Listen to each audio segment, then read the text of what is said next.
Okay, good morning, everyone. Thank you for joining us here today. So my name is Connor Savage. I'm the Vice President and Executive Committee Member of the Association of Polar Early Career Scientists, otherwise known as APEX, and I will be your moderator today. Today's session has been organised by the Arctic Frontiers Emerging Leaders Alumni Network, an absolutely fantastic programme that I was lucky enough to be a part of last year. That I'm sure any alumni would highly recommend to early career professionals interested in the Arctic.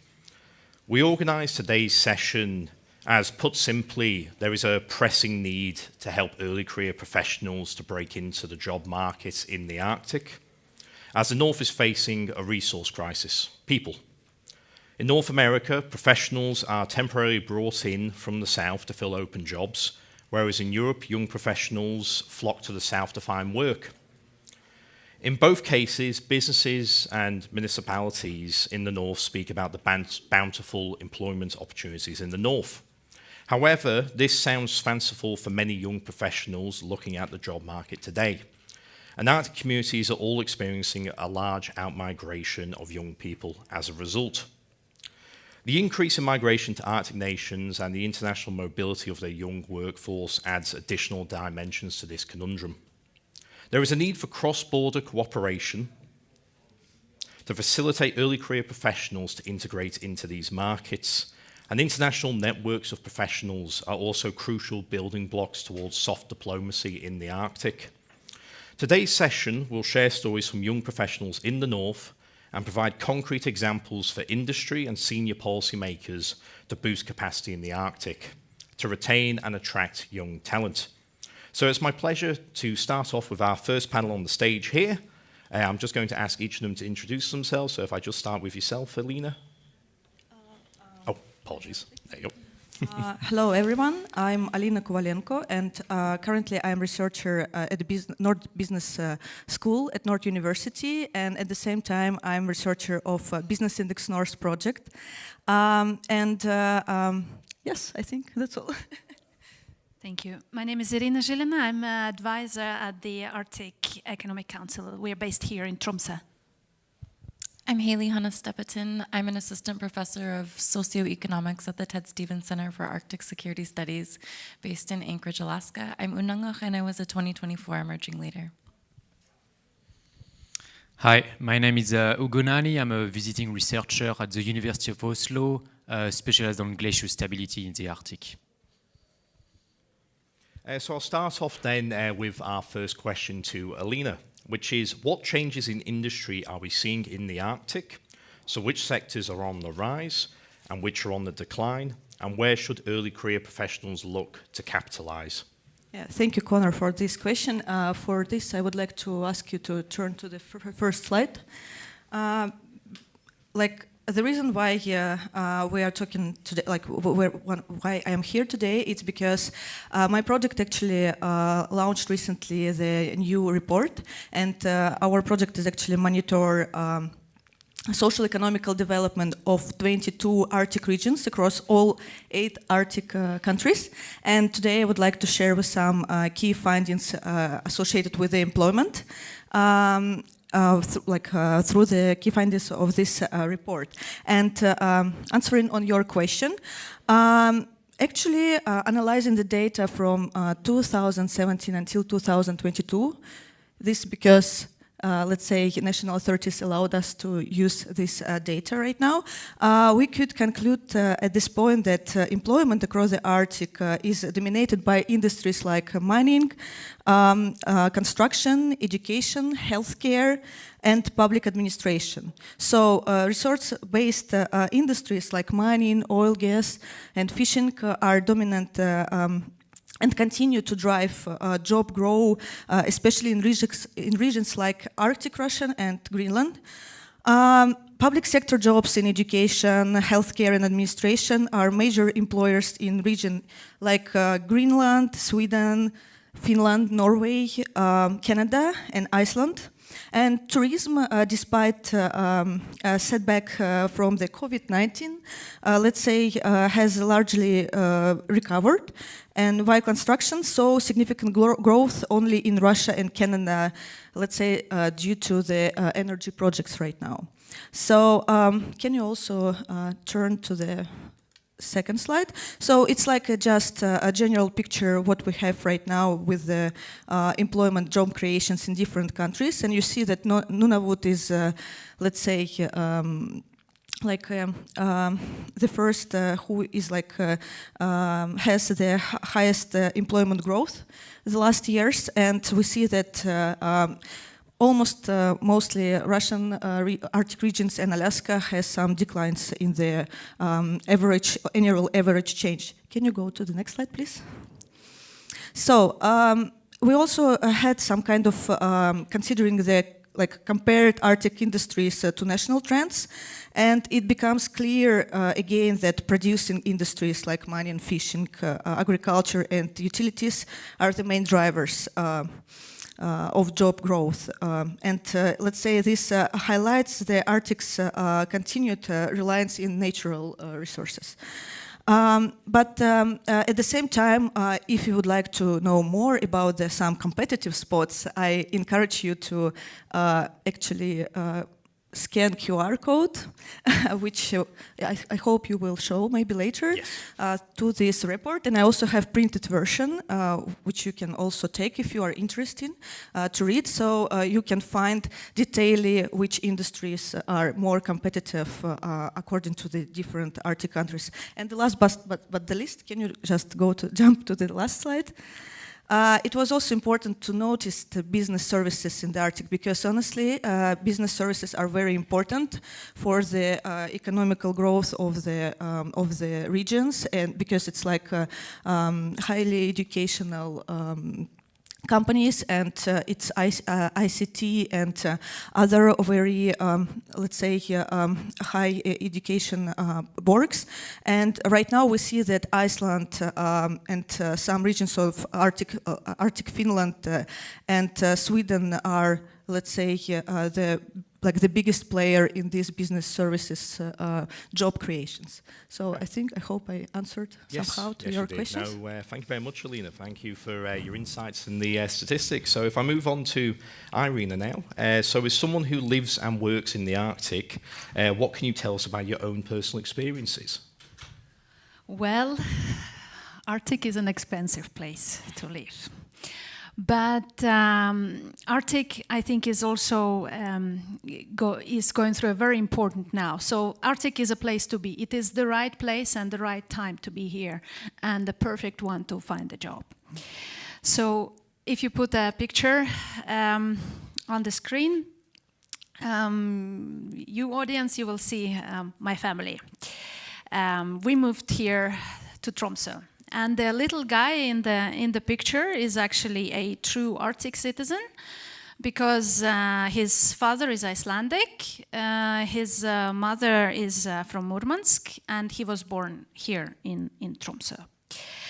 Well, when he was choosing his parents, little did he know that he has to speak 3 languages at home. Spent 2 months without daylight or sunlight at all. And for that, he needs to take fish oil every day. So, but how did all that happen? Well, in 1997, Arctic Council has initiated a network of the higher education institutions and created what we know now University of the Arctic, which is a home to massive exchange programs. Almost 10 years after that, myself, I was able to apply to an exchange semester, and I came here to Norway.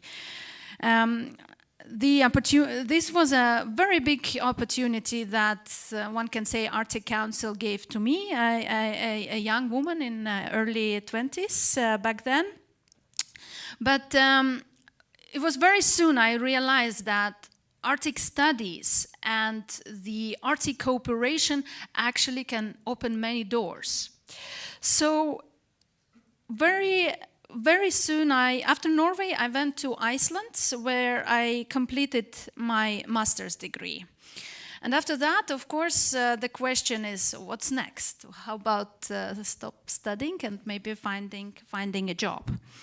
And once again, the university network proved themselves very helpful.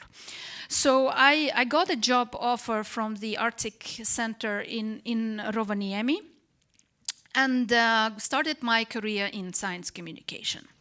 By that point, I was not single anymore, so the decision to move from Iceland to Finland was also dependent whether my partner would be able to find a job and sustain himself there. So the tourism industry had a great solution to that problem. A few years later, a University of Tromsø had hunted me, and so we moved again. I started working in academia, and my husband transferred to a Norwegian tourism company. So what was supposed to be a temporary position eventually turned into a long-term plan. We both learned the language, we set our foot into the housing market and got a child. And this is all because we saw opportunities and our future here in Tromsø. But if one of us would not found a job, we would not be here right now. So thank you, Arctic Council. Education and job opportunities were the main drivers of mobility for me. And I always followed my heart, but it has only been possible because there was an infrastructure to do so. Well-established physical universities, international cooperation, and industry development. And today I'm also responsible not only for myself, but for my family. And our life here depends on the access to infrastructure, such as schools, medical services, but also road systems, good driving road conditions, search and rescue services in case of avalanches. This is what keeps my husband safe at work. I'm coming from the city with a population of 300,000 people, but it was the Tromsø that had great opportunities for young people like me and my husband. So infrastructure brought me here to the remote Arctic town and allowed to build a career and start a family. I was going to say we'll have to move on. Yes. 1 second. So in the end, I want to say that people are the most important resource in the Arctic. And in order to bring more people, bringing people is only part of the problem. It is important to make them stay, and we need to retain talent. And infrastructure is one of the tools to make this happen. Thank you. Thank you very much, Irina, much appreciated. So, Hanna, how has the job market in Alaska developed over the last decade? And what do you think it will look like in 2035? And how should early career professionals adapt to this? Okay, yeah, thank you, Connor. That's like 3 questions I'll try to respond to. Alaska has about 700,000 people in total, but the majority of Alaskans live in the cities, and a lot of these folks are also people who aren't there to stay full-time, so they might be in the military. Alaska has a huge military population. However, in the villages of Alaska, there's a lot less people. My village, for example, has 90 people, but my region has maybe 6,000 people, and this is a region that is larger than the state of Norway, or the country of Norway. And so we don't have many people, especially in rural areas, and this creates a problem because we do have industry. However, the industries are mostly extractive. And what I want by 2035, speaking as myself as an Unangak person, and not from the DoD, I really would want Alaska to be green. I want ANWR to stay closed. I want a just transition to green energy, but on indigenous terms. I don't want what happens in Sapmi to happen here, like with the wind turbines, and leaving indigenous peoples out of the future. I want a vision where indigenous peoples continue to live and stay in the Arctic because the Arctic is indigenous and we will never leave. And what happens to the land with extraction, resource extraction, and all of the differing climate experiences that we're currently having right now in Alaska and witnessing. For example, it's been raining in Anchorage, Alaska, and South Central Alaska. It's the subarctic. It's not in the Arctic, but even up to Fairbanks, which is just below the Arctic Circle. We've had the most unhinged weather that we've ever had in the history of the state, and this is climate change that's happening right now at our back door in our backyard. We don't have snow. Like, I came here and there was snow. This is a really big problem for the animals, the fish, the plants, the berries that sustain life for Indigenous peoples, and not just Indigenous peoples. A lot of people who live in Alaska like to live off of the land and the sea. This is a big part of our economy and a big part of our lifeways and our livelihood, but I'm speaking for Indigenous peoples. And when resource extraction happens on our lands and our waters, the caribou that are already at a dwindling rate in the Arctic Circle in the Alaskan side then have less homelands to live in. And that affects the people too. So oftentimes in Alaska, because the population is so small and there's so many Indigenous peoples, there's so many people outside of Indigenous homelands and only Indigenous peoples in the rural areas, the state and other actors like to act like climate change is only happening to polar bears. Climate change is only happening to permafrost or the sea ice.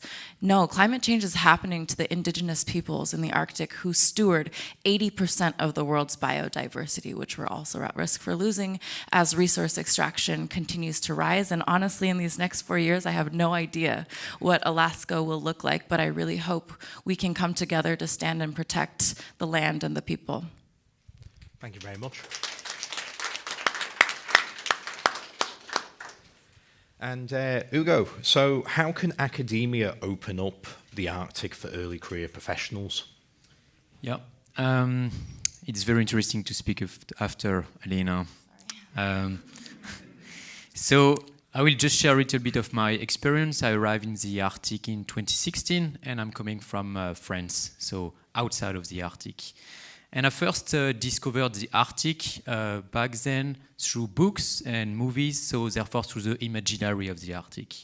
And then I saw that there was a university, the University Center in Svalbard, that was helping students to discover the Arctic and especially to learn about the Arctic.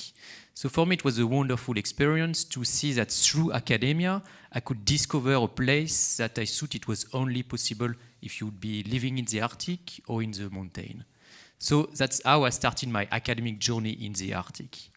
And I think having this link between southern countries, so France and Italy, because I'm French and Italian, and the Arctic, it's really important for two aspects. One aspect, and as I told you, I'm a climate scientist and working on glacier stability. One aspect is that what's happening in the Arctic in terms of climate, in terms of people, is also affecting the people down south. And what's happening on the Arctic, it's also the cause of the people down south. So having the ability through academia to be able to study in the Arctic, to work in the Arctic, and to develop connection in the Arctic was really crucial for my curriculum. And after a PhD in France, that I was able to do thanks to my experience in the Arctic, I came back to Oslo 3 years ago to continue developing this link between South and North and ensure that the knowledge was eventually transferred from the upper part of the Arctic to the rest of the world. Because the Arctic is home to 3 to 4 million people and, of course, home to indigenous people. But in order to limit the impact of climate change in the Arctic, we need also the people down south to feel concerned and to know. And of course, without the facts, without the science, it's difficult to take this decision. And without people being able to go to the Arctic within academia, and of course, thanks to infrastructure like UNIS and this kind of structure, it would be impossible for us young talents and young experts to have this experience. So I think, to conclude, that academia is a very good place because it allows pan-Arctic, but also south to north mobility, and then north to south transfer of the knowledge. Yeah, I will conclude on that. Thank you very much. Thanks. Much appreciated. So what I'm going to do now is just open up the floor to some audience Q&A. So if you do have a question, please feel free to raise your hand and someone will come over with you with a mic. Can't see any hands raised just yet. Don't be too nervous. They don't bite. Okay, well, I'll continue with another question then, but feel free to keep thinking of your own. So if I stick with yourself, Ugo, what are the key challenges for early career professionals in academia in the Arctic today, just building upon your previous answer? I think, to be very short, one of the key challenges, and Alina and Irina talked a lot about this, is staying in the Arctic. My plan was not to stay in the Arctic because I think having this link with the Arctic, even living outside of the Arctic, is important. But for people who would like to stay in the Arctic from outside, it's difficult because of the job market, and that's the topic of the session today, and also the infrastructure. So that's one of the key challenges. Thank you. Do we have any questions yet? I'm going to start pointing at people if I don't see raised hands. There we go. Thank you to that brave person. Okay. Thank you. I had a question about when we speak about job opportunities in the Arctic, we speak of multiple Arctics actually. Infrastructure is well developed in Scandinavia and allows for goods to move and for people to move. It's not the case in Nunavut, it's not the case in Greenland, and it's not the case in some parts of Alaska as well. And we know that subsidized economies are good to make people stay, but not good for people's health and people's development and envies and goals. And we see that also having, for example, the Inuit people of Cape Dorset or Gracefiord need to go to, now there's a college in Iqaluit, and then further south to study at a university. The cooperation between South and North about knowledge cannot be only scientific, it also needs to be cultural, because it is very hard for these people, while they're trying to build infrastructure and while they're fighting for their identities and rights, to go down south and see that they are unknown to the general public and that their challenges are unknown to the general public.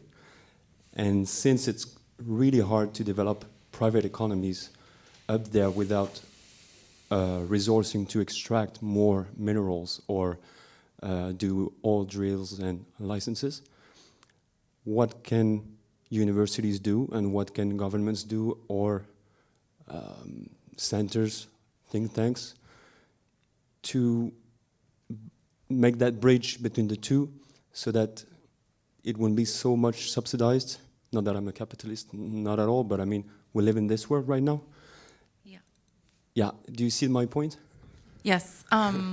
So I would say one of the biggest issues, and you spoke to it in Alaska, is out-migration, right, and brain drain from our communities. Like the number of Alaskans that I see in this room here, we all had to leave our villages and our homelands to come here. I mean, it's amazing here, but we also had to go south to go to school. And this is a really big issue, and I would argue that this is part of the settler colonial project of taking Indigenous peoples from our homelands so that the settler colonial state can have our lands and accumulate our lands for resource extraction and development. However, I think in the United States in particular, if the South and areas that host universities can fund higher education. I know you guys don't have that problem here, but in the state of Alaska in particular, there's zero funding for higher education. And the reason for this is because it is an extractive industry. That's our main industry, and you do not need higher education to participate in the society and be a citizen. And they're using this to our disadvantage, however, and I'm not saying that education is everything, but if it's a choice that we have, we should be able to do it on our own in our homelands and should not have to leave to do it. So I just want our Indigenous Alaskans and everybody else in North America to maybe focus on building up in our own education systems. Comment. I agree with you 100%, and maybe a part a part of the solution is actually investment in infrastructure.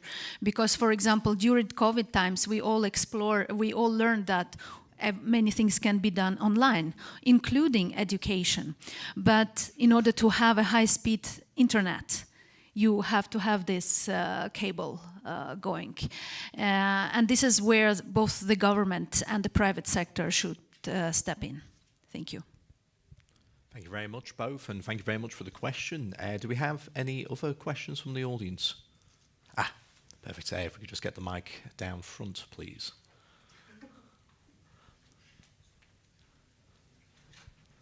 Hello, my name is Zoe Klesic. I'm here with the Arctic Youth Ambassadors, and my question is for Hugo. I had a question to how do you make sure that research in the Arctic isn't harmfully extracting from the indigenous knowledge holders? For example, last year with a bunch of Sami youth and youth from Canada and Russia, we went to a class at Harvard where it was called the Arctic Innovation Lab, and it felt very extractive where these students were just picking our brains of what's actually happening in the Arctic. And so just making sure that like this research isn't hurting our people, and this research is accessible to the community and the people that live on these lands, and what's happening on these lands stays on these lands. Yeah, thank you. That's a very key question.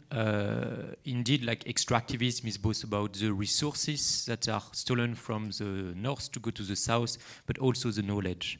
And that's a very important question, that the knowledge should also be spread within the Arctic and not only from the Arctic to outside.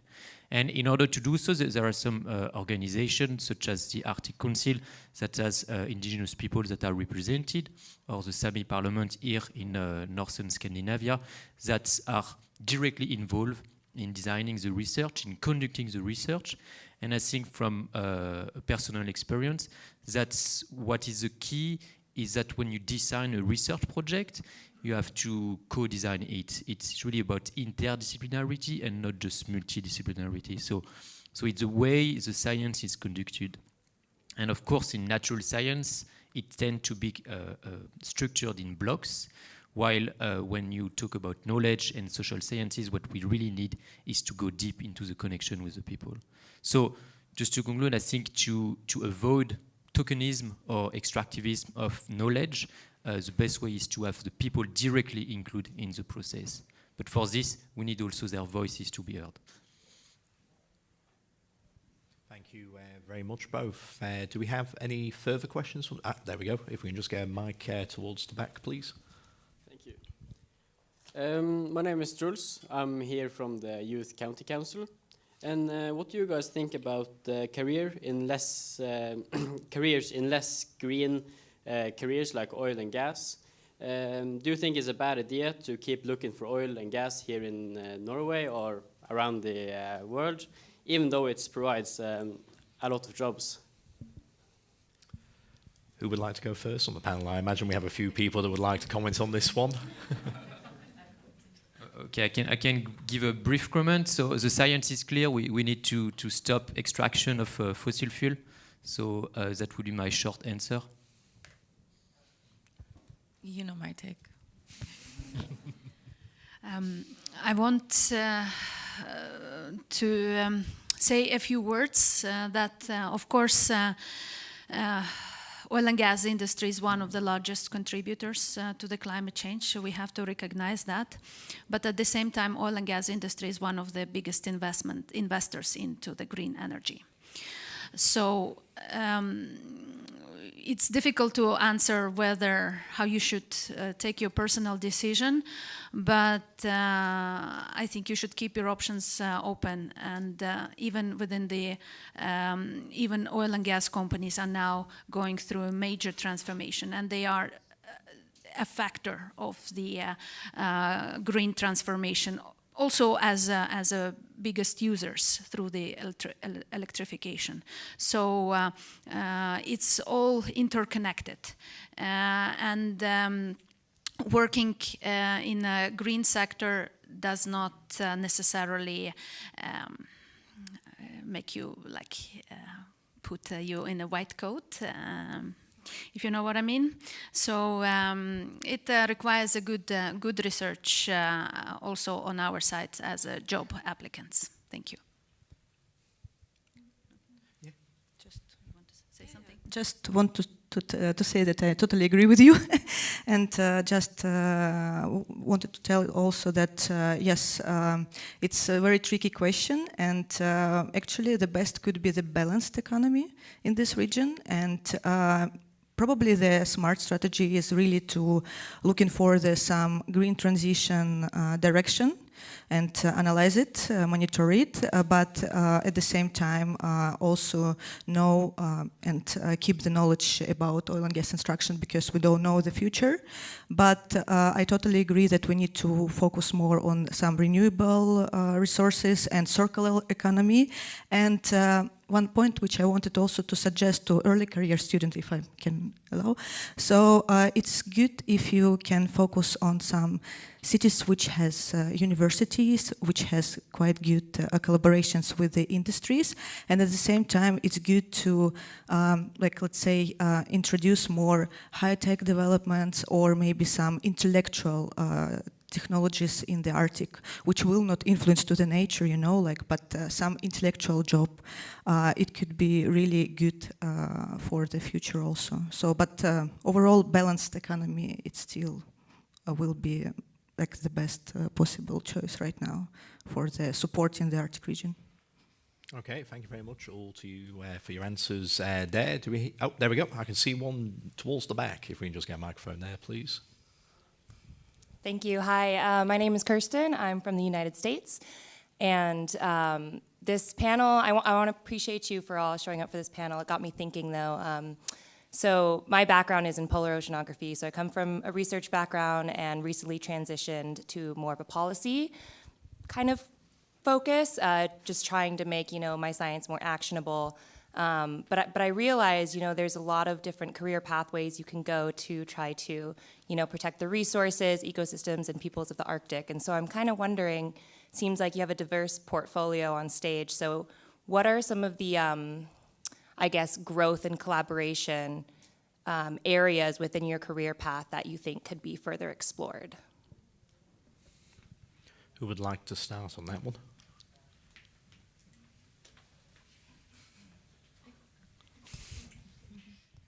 Just building off of what Irina said, I think developing this intellectual industry is probably like maybe the greenest way to move forward and protect the Arctic and the peoples of the Arctic. For example, especially now, and I'm not sure, like the United States, like I can't even say the word climate change. So this is why I'm like, don't quote me. Yeah, so this is the issue in the United States. We're so intellectually behind and suppressed that I think seeking out any growth opportunities in education, especially around climate change and producing and creating data around climate change to inform policy. So it sounds like what you're doing is like the right area, but I just wanted to put that in there. Please help the United States. Just to add something, it's true that when you build your curriculum or your career path in the Arctic, you have a lot of opportunities that can come. For instance, when you work in Svalbard, it's not only about natural sciences, but it's also the link between science and policy, because the Arctic is so important for the rest of the world.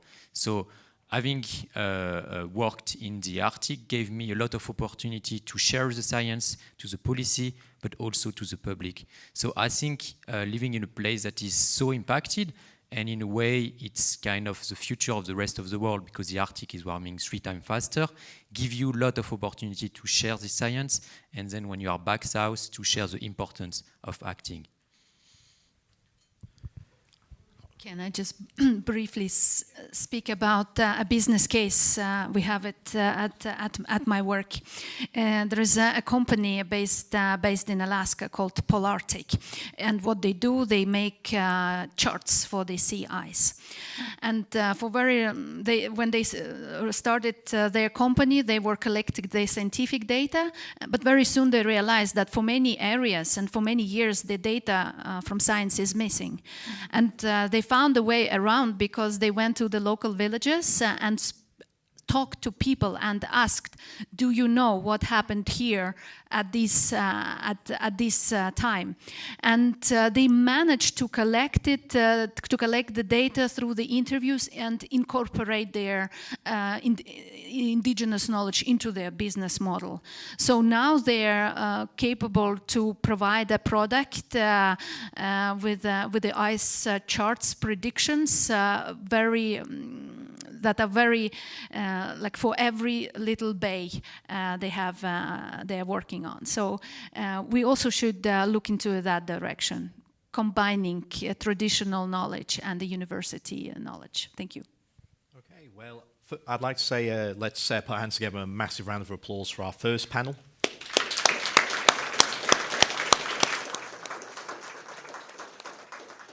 Some absolutely fantastic questions and answers there, and great audience engagement once I managed to goad you into it. So we're going to move on now to what we're describing as speed networking. So over the next few minutes, please turn to the person sitting next to you and basically ask them these 4 questions there. So are they early career or senior? What do they do? Any advice you can share? And can you exchange contact information?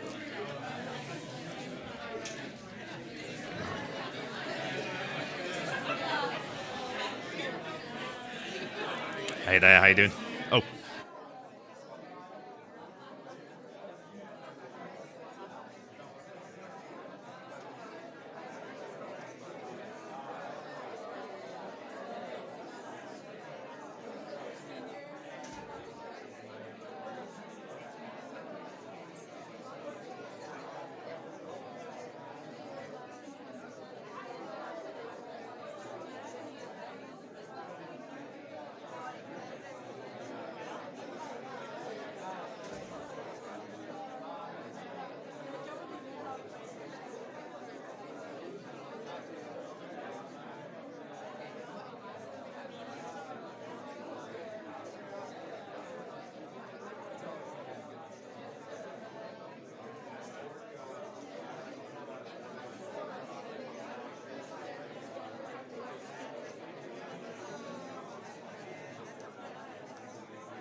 Okay, thank you everyone. If we can finish off your conversations and join us with the focus back on the stage again.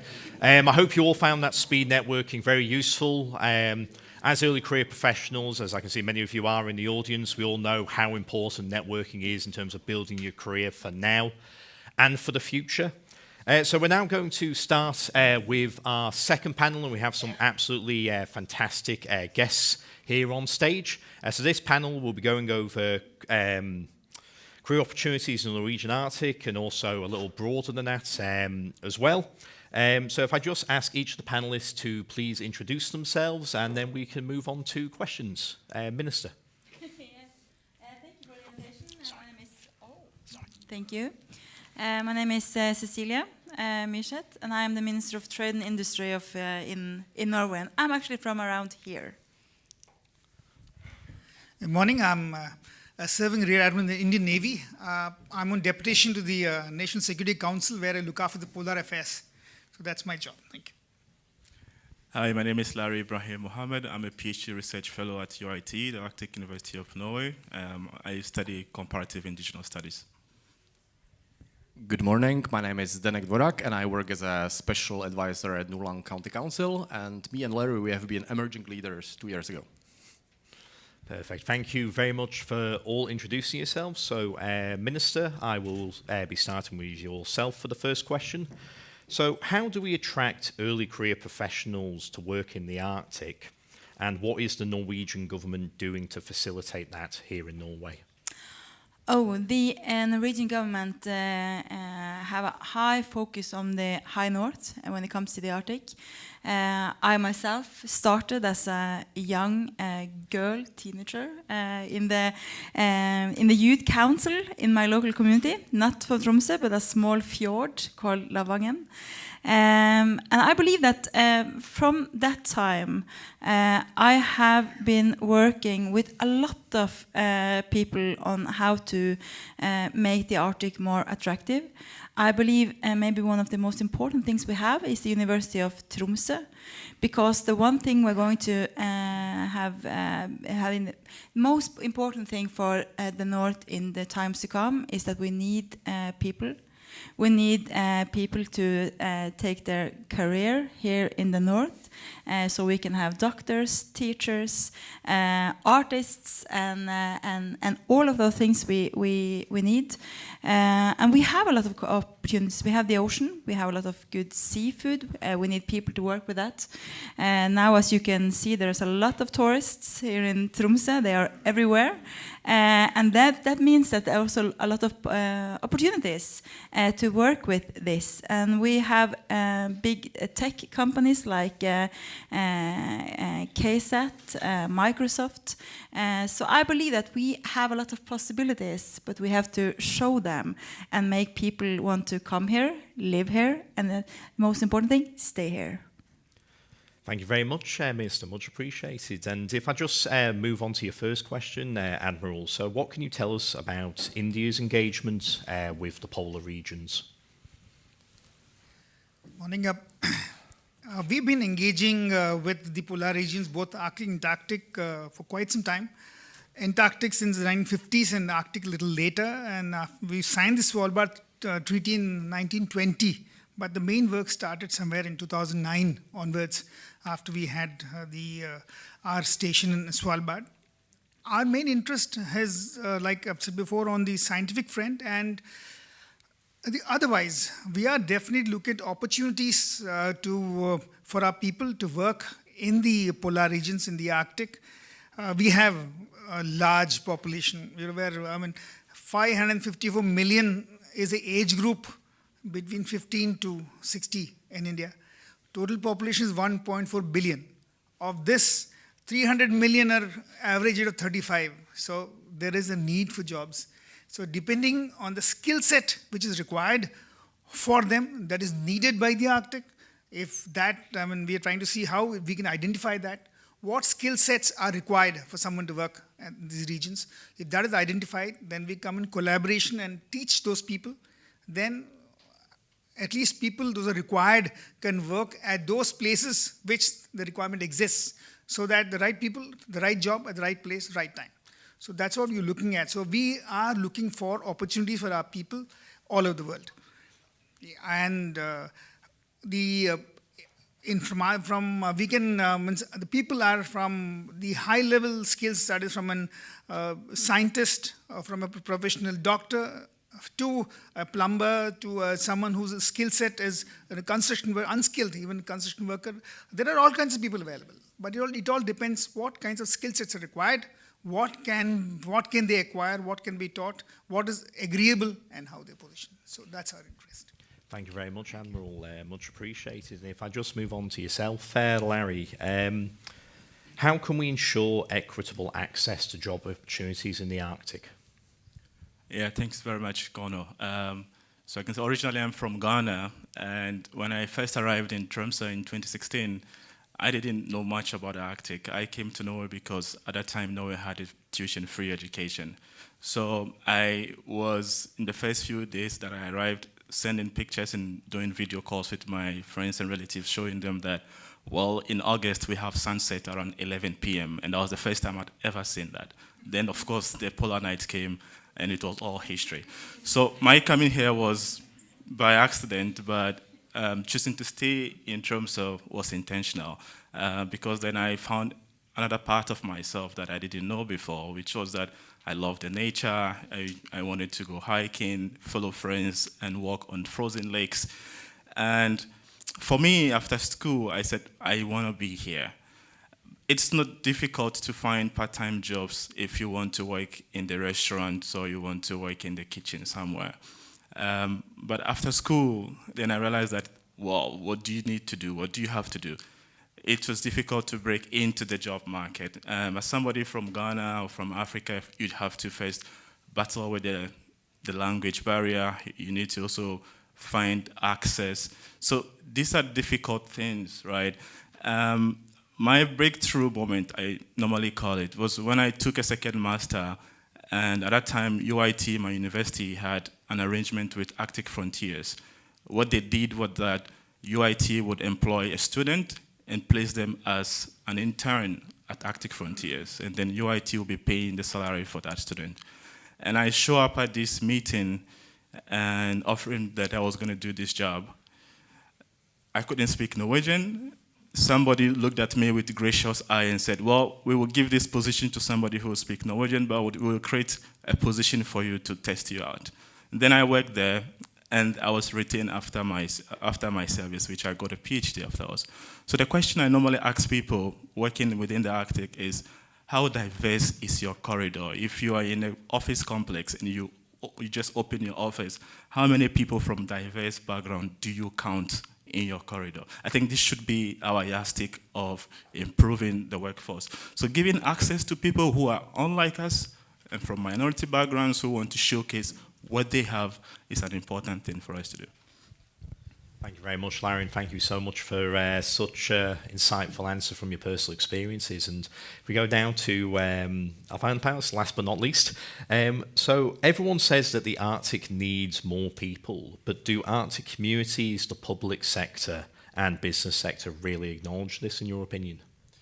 Yeah, I think it's a great question, and what you said, Larry, is maybe kind of warm up to that, because if I just take the perspective from Northern Norway, where I have been working the last 12 years, the population up here, if you look at the statistics, has been pretty much stable. But if you look a little bit deeper in the numbers, one of the reasons for that is actually immigration from other countries. And there has been a lot of people, especially from, let's say, European Union countries, who came here around the financial crisis. But if you look at the trends, this is changing a little bit as well. For instance, Norwegian crown is now 30% weaker compared to Polish zloty, and many Polish people who are working here in aquaculture and service industry and other places are considering to go back home because they can earn good living down there as well. And at the same time, you also, due to the geopolitical situation, the Norwegian military wants to employ a few more thousand people in the north, and those has to be Norwegian citizens. So if you kind of look at the trends, and you also see that the healthcare is a sector with a huge demand for workforce, of course, aquaculture and so on. So all of those sectors, and not least the public sector, are kind of competing for the same workforce, which we definitely don't have enough. And this is kind of the question, like, do we really? And I think that the government recognize this, the policy makers do. But if you go to the street here in Tromsø or in Steigen or in some smaller places, and you ask a person in the street, do we need foreign workers? I'm not really sure what kind of answer you would get.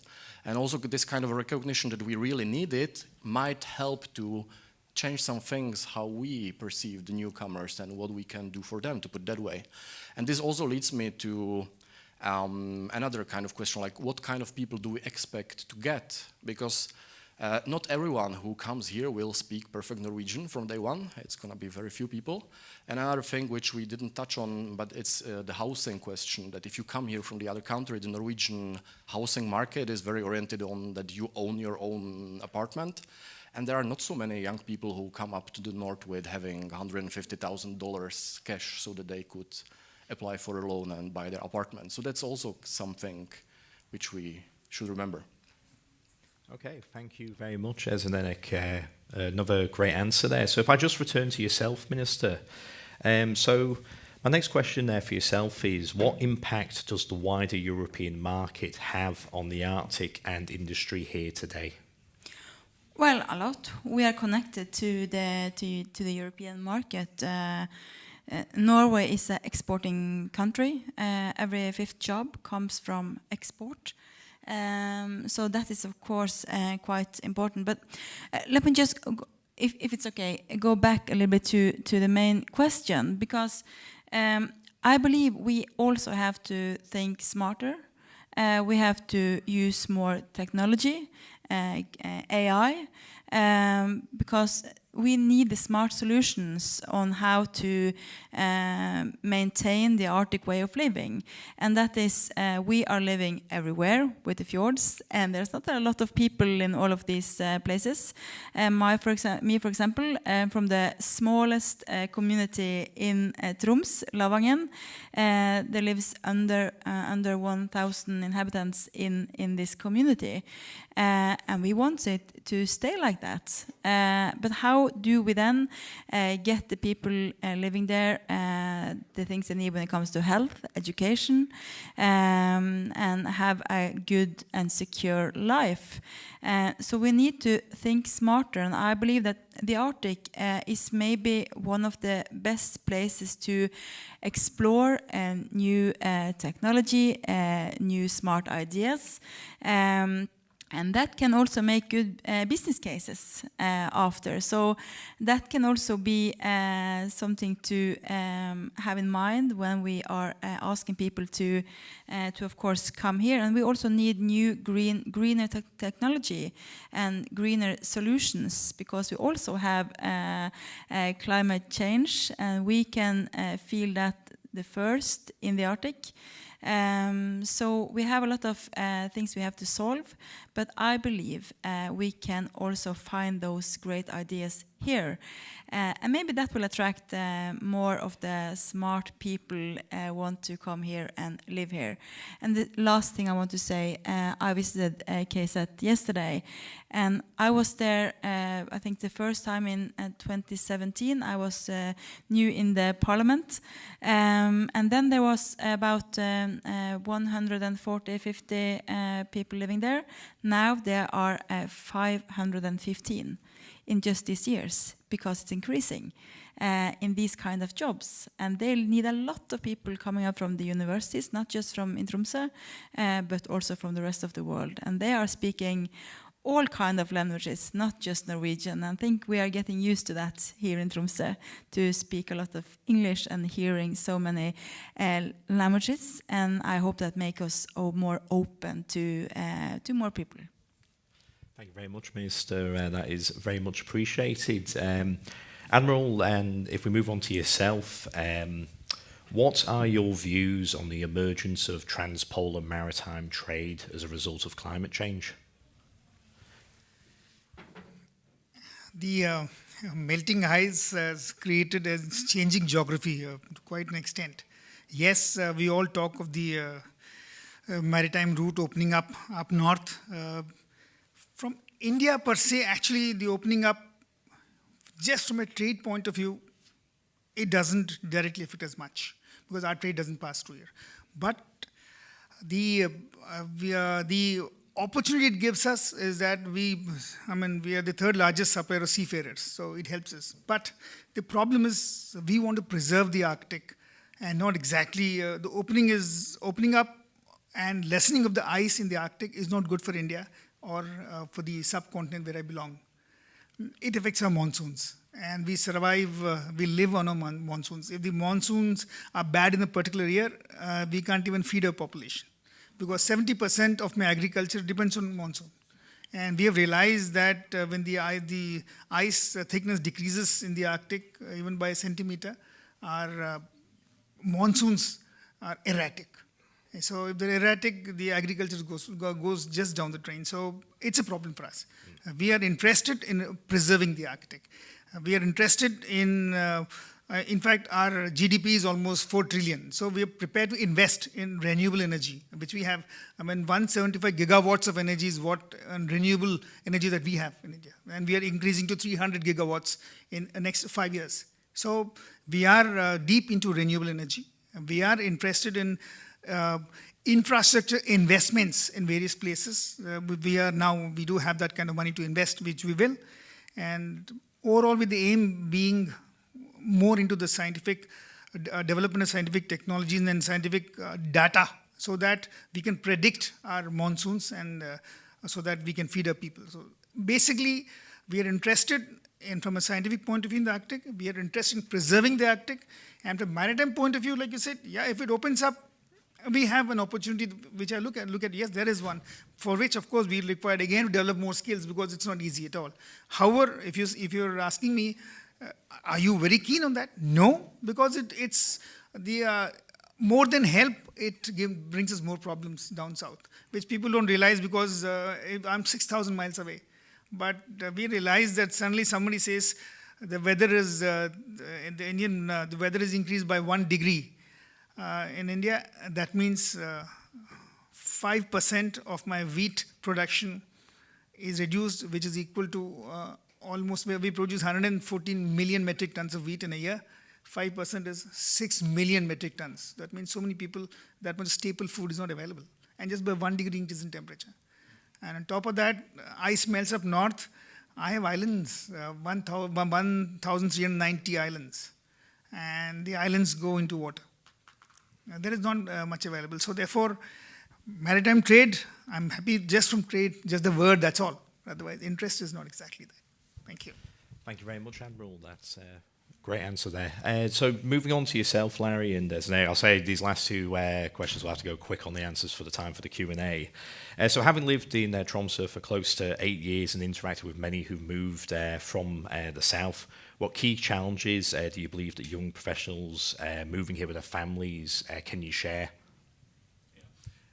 Just before I jump on that question, I just want to piggyback on what Honorable Minister said about how Tromsø is opening up and with experience from KSAT. I mean, this is a very positive news and impression that you have found.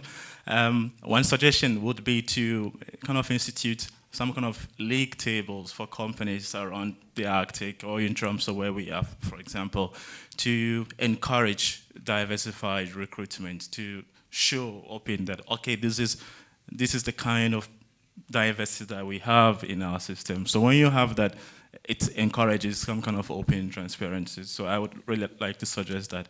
And as somebody from non-EU, our challenges are also peculiar, you understand? So that when we talk about diversity, it's not only about the fact that you have many countries from EU representing one company, right? But what about people from also Global South who have peculiar challenges living here? With Connor's question, I've recently had my partner moved here in Norway, and this is something that I have discussed with also a couple of people, where you have someone have an employment, they move to the Arctic, but we don't have quite good programs that integrate the spouses of these people who come. If you take up the example of learning Norwegian, for example. Other categories of immigrants, such as refugees, have more access to learning Norwegian than a skilled person from other part of the world coming to Tromsø, because then they have much more opportunity and much more acceptance to be in some of these institutions. So I have a spouse who has a master's degree, but she can only be able to go to a Norwegian class organized by the Kommune once a week.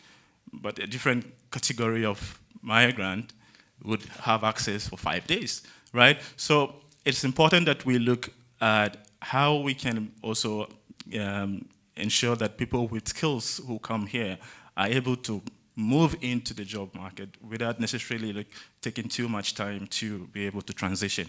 And one last thing I want to talk about this process is that there's also a talk about creating jobs. There are many more people who arrive at the Arctic and they see some of the opportunities, like and the tourism in Tromsø is now blossoming and booming.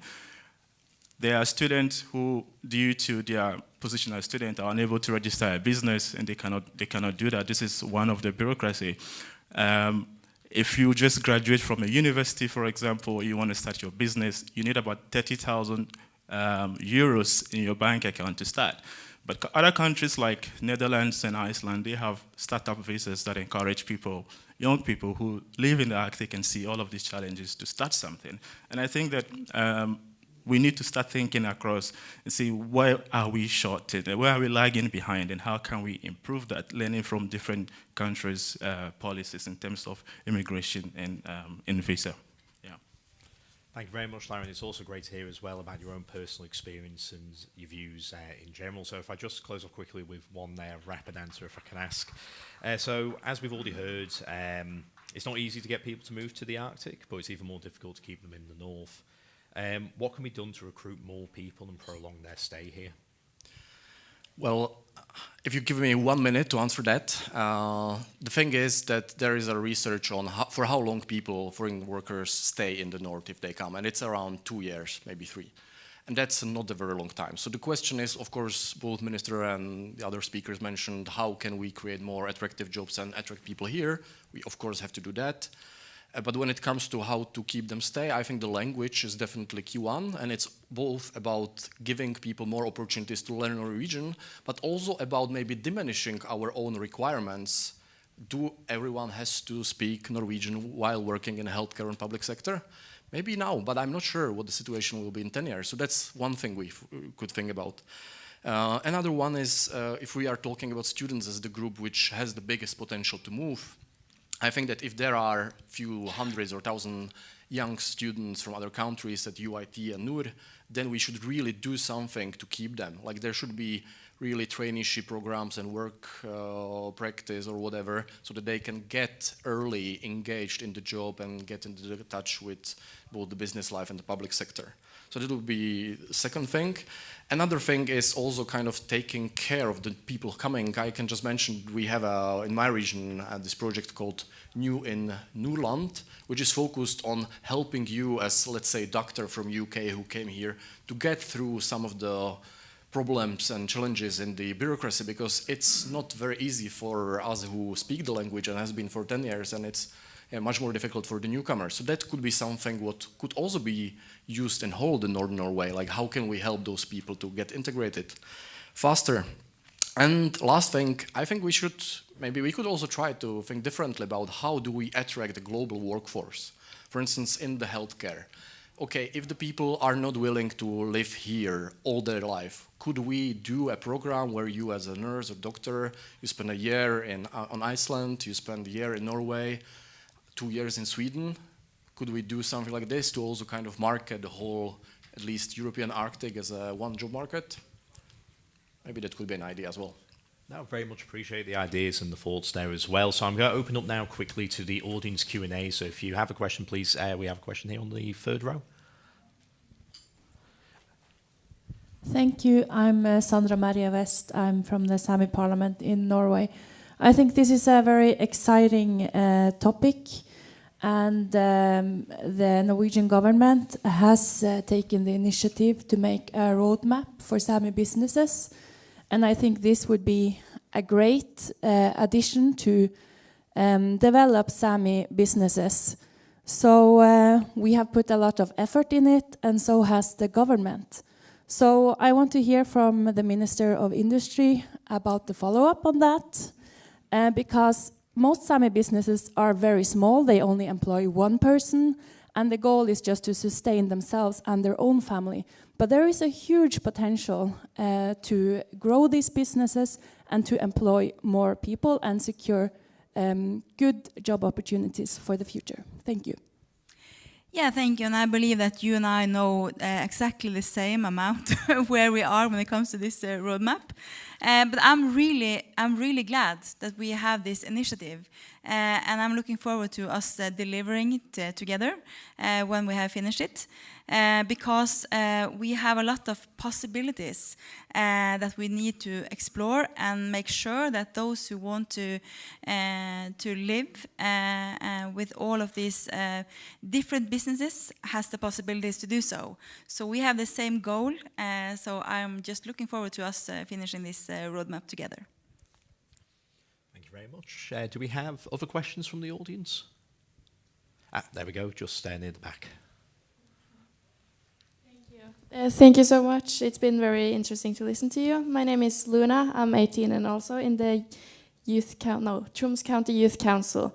And I just attended the Arctic Youth Conference that was here this weekend. And in one of the panels, someone mentioned that in Northern Norway, about 50%, if not more, of young people report not seeing any possibilities for work in the future. While the same amount of employers report having missing workforce and not enough people applying for their jobs. Do you recognize these numbers? Do you think there's any truth to that? And do you have any solutions? Thank you, Luna. Really important question. I believe that the next year, as you well know, is the important year for Tromsø because we are then the youth capital of Europe in Tromsø. And I believe all of these questions has to be addressed when we have this possibility because the young people of the North is the most important people in the North now and also for the future. So when we have research that shows us that kind of numbers, then I believe we have to sit down together around the table with the different businesses, the business sectors, with the youth politician as you are yourself, and me as a more older politician, and find solutions, both local, regional, and also for the government. So I believe we will use the year to come in a really good way to make also the future better for young people living in the Arctic, and those who are going to be young in the Arctic for the future. Thank you very much. Do we have any further questions from the audience? Oh, yeah, absolutely, Larry. Yeah. I mean, just to add up to what the minister said, one of the issues that come up when we talk about jobs and access to job has to do with networking, right? And I was in another session about 2 years ago on Arctic Frontiers with similar question, that we have more jobs, but we don't really see where the jobs are. And the question then comes as, are the jobs advertised, or we have a culture of internal recruitment, whereby by word of mouth, your boss could ask you, can you recommend someone for this job? And maybe the job gets passed to someone. So you cannot see that the jobs are advertised enough for you to be aware that these are the kind of jobs that are available for you to apply, because sometimes they are filled they're filled in without being advertised. So for people who also travel and come here as migrants, it takes time to build networks, and these networks would help you find this job, right? And that is why I keep talking about making things more transparent and making it easy for people from different backgrounds to have access to the job market, at least through advertising and making things transparent. Thank you very much, Larry. Is there anyone with any other final thoughts on this one? I can pick the word, and I would like to use the opportunity because I know that your government is working goals on the new High North policy, and that's going to be a very important document for all of us living here. And if I could come with 2 policy recommendations connected to this particular topic, One would be to look on maybe having an exemption from those tuition fees at the universities in Northern Norway, so that we could get more people like Larry in future. And the second is. And the second is, as I mentioned earlier, this traineeship and kind of get into the work while you are studying here. That's extremely important, because if we manage to get someone to take a PhD or master's or whatever here in North, we have them already. So we really should maybe give some economical support or do something for the companies to have this ability to offer more traineeships and work practice to incoming foreign students. Thanks. Well, thank you very much, and I think that is a great point to close on. So if we can do a massive round of applause for our panel today, especially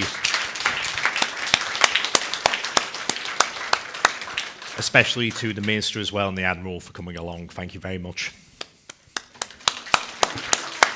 So to close off the session, we're now actually going to move on to something a little different. So what we're going to do is a bit of a mini CV workshop. So someone in the audience, I won't say who, has very kindly provided an anonymized version of their CV. And if I invite Irina back up to the stage, what's going to happen is myself and Irina are going to have a look at the CV, give some views on advantages and disadvantages of the CV, as well as also changes we may suggest for an academic setting or an industry setting. And then we're going to open up to the audience to see if any of you have your views on what could be done with the CV as well. So, first of all, can I? Yep. Is it on? Yes, thank you. Can you please put on Menti presentation on the screen? Because for this part of the session, we really want to speak with our audience. So as Connor said, we have a real person in the room, and we believe networks are very powerful instruments in finding jobs. So get your phones ready and follow the instructions you see on the screen. You can just scan QR code, and it will bring you to the web page. I will give maybe 10 seconds for everyone to finish. Meanwhile, I have my colleague distributing also a printed version of the CV. But can you put on the next slide, please?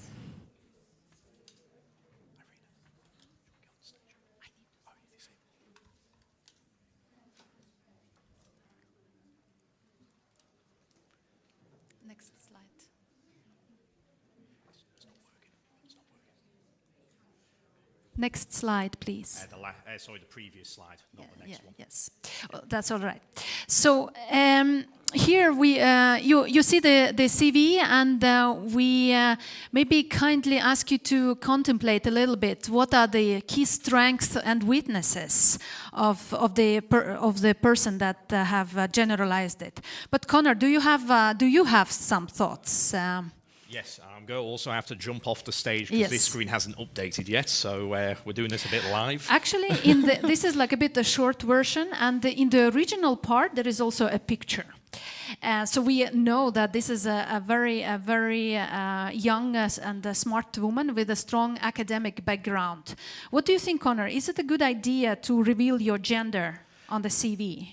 So I think there's diverging views on whether or not you want to have your personal details on CV. So for instance, there are some people that prefer to have a photo. I've seen some people add an address before. Personally, I think keeping your CV fairly anonymous, letting mainly focus on the work experience, your background, your education, because for instance, you don't know who's going to be reviewing your CV. I usually think it's better to keep the personal details at a minimum, just from my personal experience anyway. Do you have more? What do you think about the general Yeah, so layout? I think in terms of how it looks, I think it's very clear in terms of the layout. I do like the addition of colour. I know once again there is some diverging opinions on whether or not you should have colour in a CV. There's some people that very strongly believe it has to be black and white. Personally, mine's actually red and white. So this is kind of similar to my own in that case. But I think the way it's clearly laid out, bullet points, I think, is a fantastic way of doing it as well. And no paragraphs, you just want it short to the point, hitting the marks. The key statements about the work you've done, obviously we all know what sort of buzzwords you'd want to have in a CV, so leadership, management, etc. So I think the way it's laid out and the way it is bullet pointed is good. Personally, I'd have education above work experience, because obviously typically we do the education before the work experience, but that's just a personal preference on my point, mainly because the education is just simply a listing of, for instance, where you went to university, your bachelor's, your master's, and then the work experience will be making up the lion's share of the content. But Irina, how about you? I have a few points to say, and I also want to encourage the audience to submit their answers, because this person who owns the CV is actually here in the room, so it will be very useful. But it doesn't, as my personal comment, it doesn't show here on the slide, but it is in the printed version. There are some general words about the soft skills, something like solving, detail-oriented and problem-solving. I think this is a very cliché thing to say. Aren't we all detail-oriented and problem-solving? I think sometimes a CV is, it should not be overloaded with information, and it has some air to breathe, kind of like a Japanese Zen type of vibe. But more importantly, the CV should also invite to a conversation and make the person who is reviewing it really getting interested. So I think always some 2 or 3 buzzwords that like really describe your competence should really stand out, and then invite to the conversation. While such general things like detail-oriented and problem-solving. It's an interesting one, because I do think there is 2 sides to that coin, which is, I think as long as you have specific examples you can showcase where you have used those skills, I think that's okay. I think just saying those skills in general is something to be avoided, but if you have specific case studies or specific examples of your work or in education where you have done those things and they are a solid example, I think you could include it. But also, once again, 2 very different areas you look at with this. So, for instance, if you're doing a CV for academia, that will be very different to a CV for industry. So, obviously, you have to cater this. And to be honest with you, there's even to a certain extent you have to cater by job, by role, by company. I'll be honest with you, on my laptop, I've probably got about 35 different CVs saved to various companies I've applied for or worked for over time, because you do alter the details a little bit depending on what the role is. And for instance, a great tip to do is if there is a specific role you want to apply for, look at the job profile, look at the requirements, and look at ways of building examples of you fulfilling those requirements into the CV, so it can be covered off. And therefore, when someone is reviewing it, if they have a checklist next to it, it's a lot easier to draw the lines in between your CV and what they're looking for. Should we move on to the next slide and ask our audience the next question? Which is about how to tailor this CV for the academic job, and maybe there are some institutions you could recommend. So the person behind this CV has an extensive academic background and participated in several analytical reports. Has a particular interest in logistics with a focus on the maritime sector, but I think general economic development, sustainable development is something on the radar of the professional interests of this person. I think I will say a few words about my personal comments in this part. Well, in this section, notable achievements and affiliation, it says 6 scientific publications, 2 news articles, 3 business analytical reports, which sounds great, but if I am reviewing and if I have 3 seconds to review these CVs, like what are the reports? If I was this person, I would actually put the links.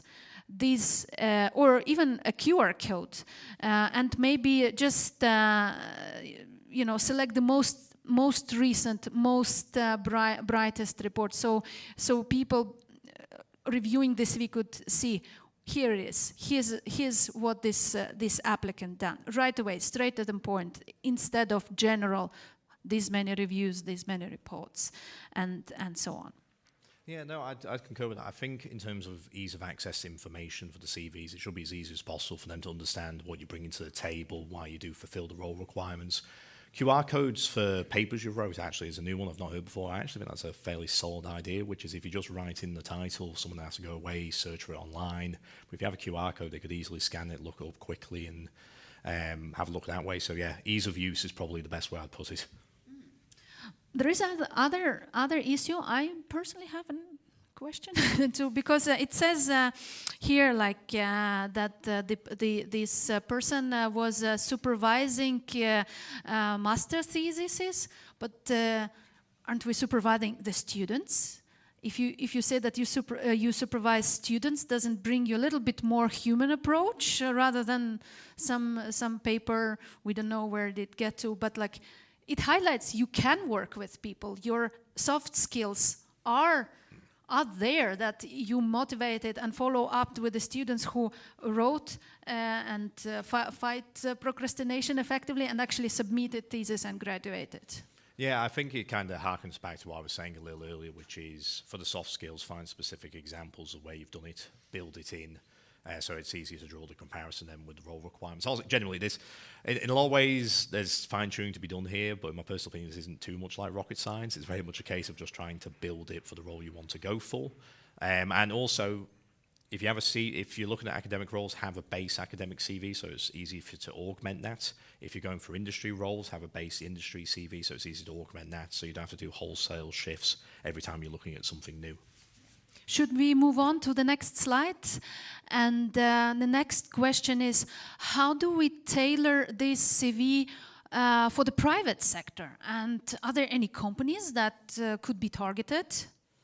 So I think just looking at the experience there, and I know we've mentioned a little bit, but I think shipping and logistics companies would definitely be a big one. Organisations involved in maritime trade.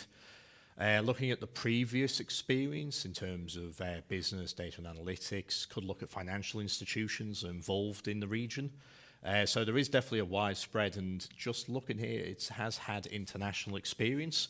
So working around Europe also would be an option. I know we also mentioned there is multiple languages listed. So yeah, I very much feel like there's a very wide open field of organisations and roles this person could go after.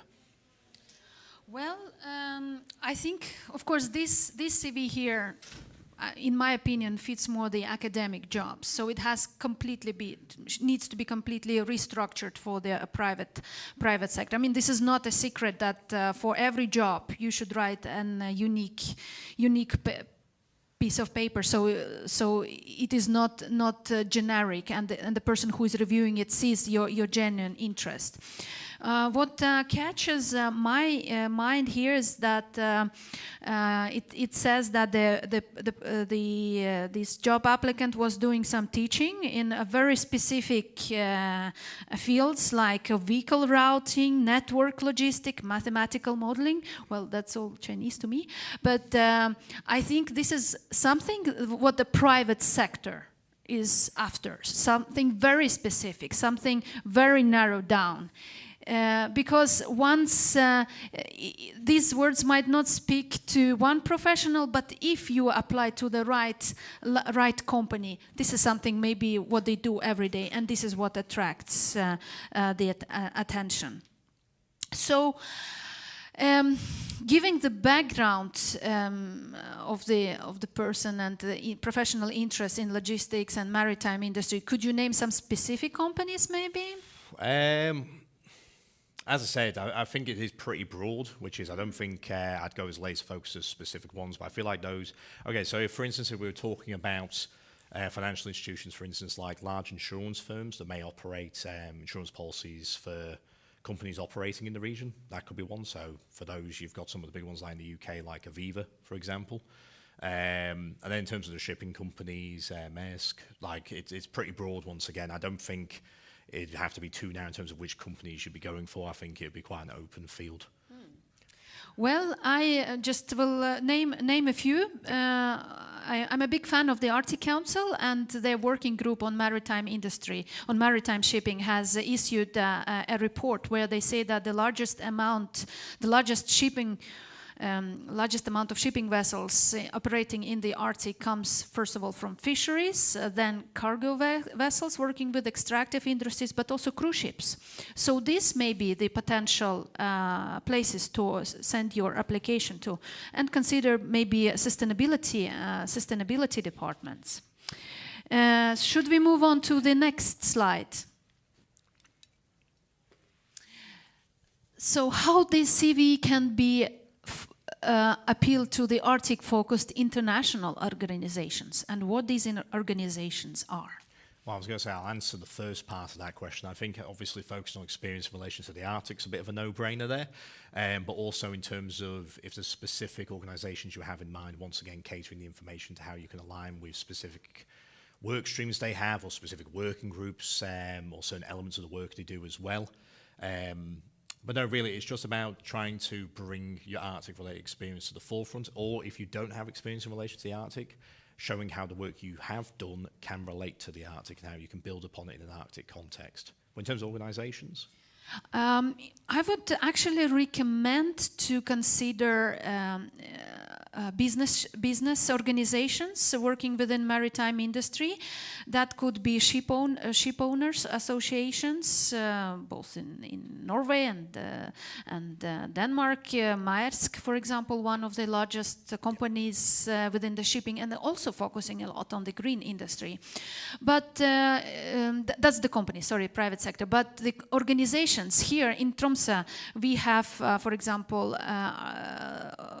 Arctic Expedition Cruise Ships Association. This is I believe this CV, they will be interested in that. Once again, working group of the Arctic Council, PAIM, IMO, International Maritime Organization, should be something reviewed. I would also recommend that if we speak about this particular CV, it should be restructured as well, and probably some experiences working with the governmental agencies should be highlighted. So perhaps the project, like within research projects, there was some sort of interactions with the international stakeholders. I think this would show the experience that would be tailor-made for these types of application, and the same for the private sector. If you had an experience within the research project working with the private sector, put it in bold capital letters when applying to the jobs on the private sector. Perfect. Thank you very much. Do we have more comments from the audience? So the languages. Any recommendations? Which organizations we could send this CV to? I was going to say, don't worry if you're too nervous to say out loud. You can always put it in the comments. Yes. And of course, as I said, that's a real person sitting in this room. That is the owner of the CV. So if you got interested, or if you think if you have someone to put this person in contact to, please approach us and we will connect you as well. Thank you very much. Thank you.